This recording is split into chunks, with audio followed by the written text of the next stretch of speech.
Let's welcome in our guy, Tom Murphy, into the program this morning to talk all things Razorback sports. Tom, we'll start with the spring game, and the quarterback is always going to be the main topic of discussion. What did you think of KJ Jefferson and Malik Hornsby's performance on Saturday?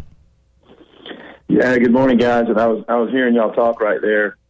Tommy said Alabama was famous for it. I would say Alabama was notorious for Wrote the book dashing away talent on their roster. Yeah. And Arkansas did the same thing.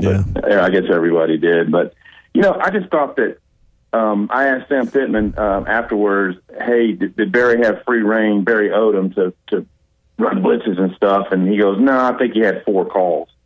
So they were going against a more generic defense, which, opened some things up. But look, guys that were open early in the game, KJ Jefferson hit him right in the perfect spot. I thought he did well. Sam Pittman was very complimentary of how both of those guys operated. It was a confidence-building deal in front of a lot of people, in my view. Mm-hmm. I thought Malik Hornsby threw into coverage. He threw one in the end zone where the guy was covered and there was a defender behind that. So Malik has got to see those types of things. He also threw into coverage a couple more times, which if you're playing in an SEC game, some of those are picks. They didn't have any interceptions. But just, pretty well. And you got to see a little bit. Hornsby's got some wheels on him. So that's the package when it comes to Malik Hornsby. He's got to develop as a passer, and he's already a faster than normal quarterback. So you just have to keep bringing them along. The good thing for Razorback fans is that they've seen a complete game when he was the man.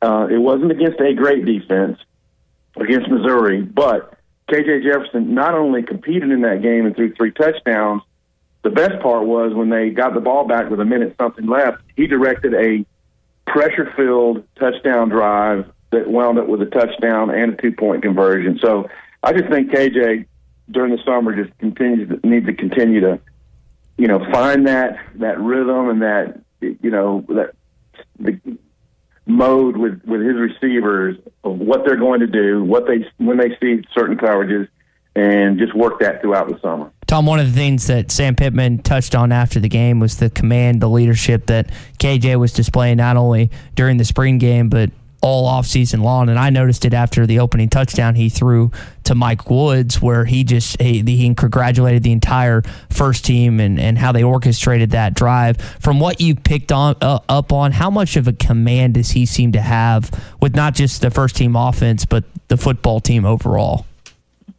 Well, everyone that we've talked to on the Zooms, and I'm pretty sure every offensive guy from Traylon Smith to, Traylon Burks, Trey Knox, the linemen like Wagner and Myron Cunningham, everyone that we have talked to during the spring has said that KJ, from the moment winter conditioning started, he went in like a leader. Like, it's time for me to take over this offense, and he's shown that.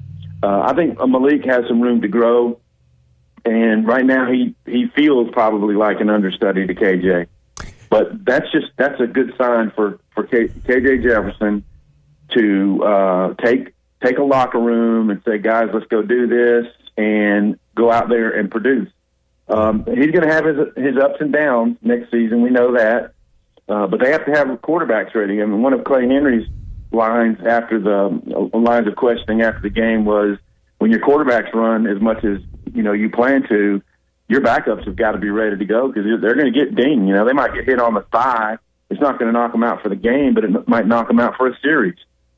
So they got to have guys ready to go. But I think that I don't think anybody's just pulling our leg on this. I believe that the locker room is truly behind KJ and that he's showing premier leadership skills. What were your thoughts on the battle at the offensive line? Pad level, penetration. There were 3 sacks by the Red defense in the game. That's really a hard stat when you're not tackling to the ground with a quarterback. And I thought there were also some plays where you could have whistled them dead. What were your overall impressions, Tom, of who won the battle at the line of scrimmage on Saturday? Yeah, pretty even, I think. Again, they weren't bringing extra linebackers or the safeties or anything that could confuse blocking schemes or make guys have to go off their man. and pick up a blitzer. But I just feel like the goal in spring was for that O-line to get bigger and more physical. Same with the defensive line. The last Zoom we had with Sam Pittman on Wednesday of last week, he said he feels really good about the D-line. They come a long way. He thinks they're going to be able to get pressure without bringing extra guys. So if he's saying that, and he's usually shot very straight with us on those things. When the quarterbacks were holding on to the ball for too long in the first couple scrimmages, he said that. But I think it was pretty much a standoff. I think we're talking about a veteran line, and they need to be good. They need to be able to run the ball on 3rd and 3s. And so the truth is going to be in the pudding. When we get into some games next year, how much those guys can move defensive lines or wall them off, do the things they're supposed to do, and lead to good decisions in the read option offense that they run. And being able to do those things in this offense at a fast pace. Clearly, Kendall Briles is trying to rev up the tempo of the offense.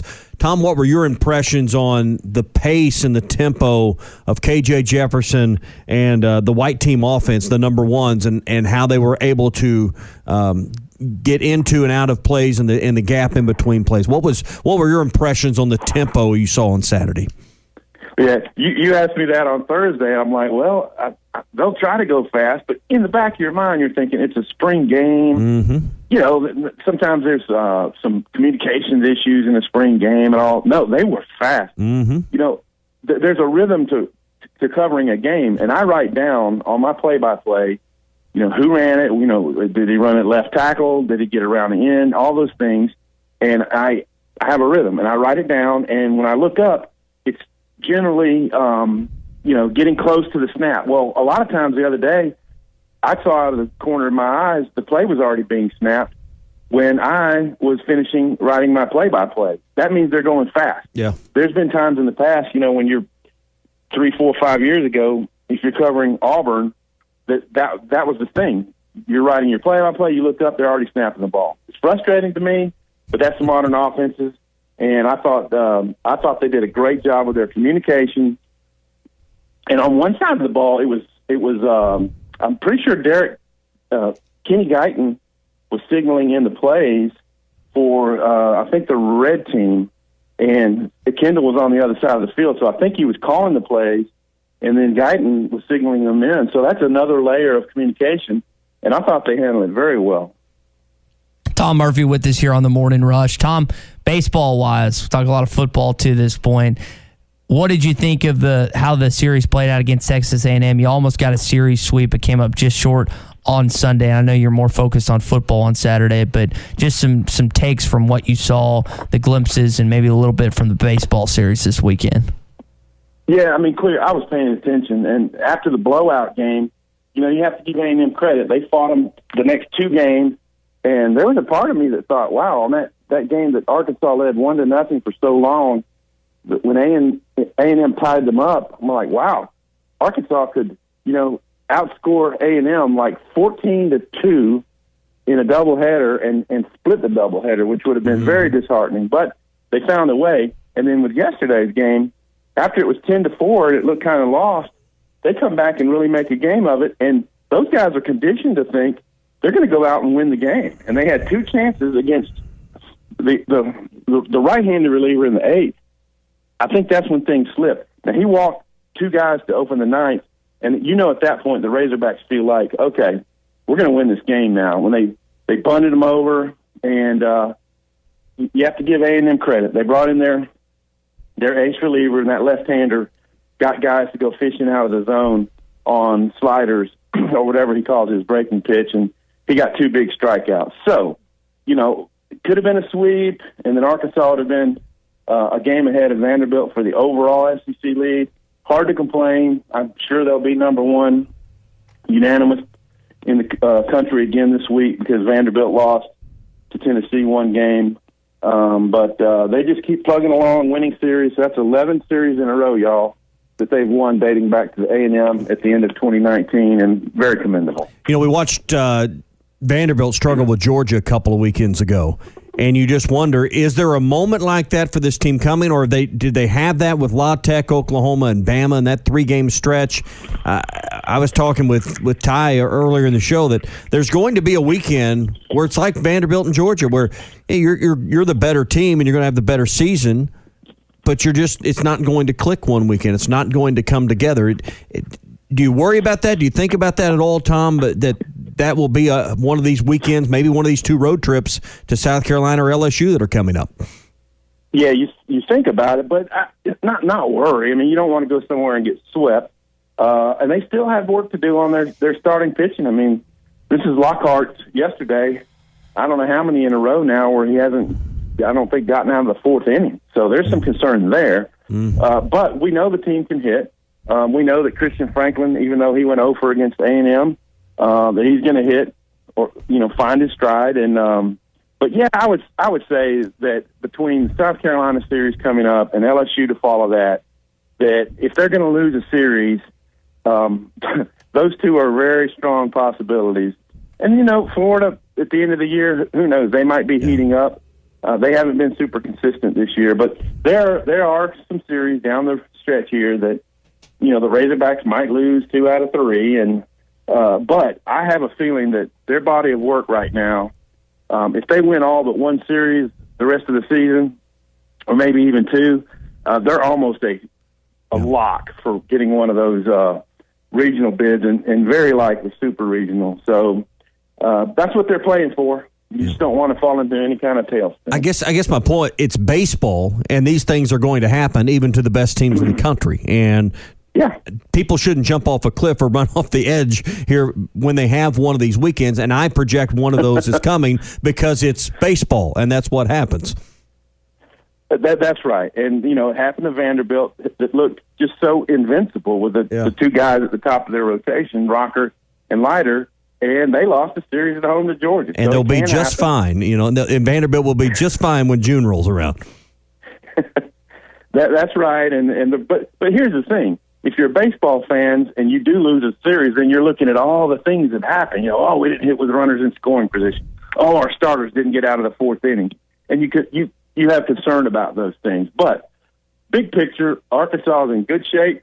I think that they're, in line to get that regional host, super regional host, and just need to find a way to get. And hey, by the way, Peyton Follett, kudos to him. Great job in his start.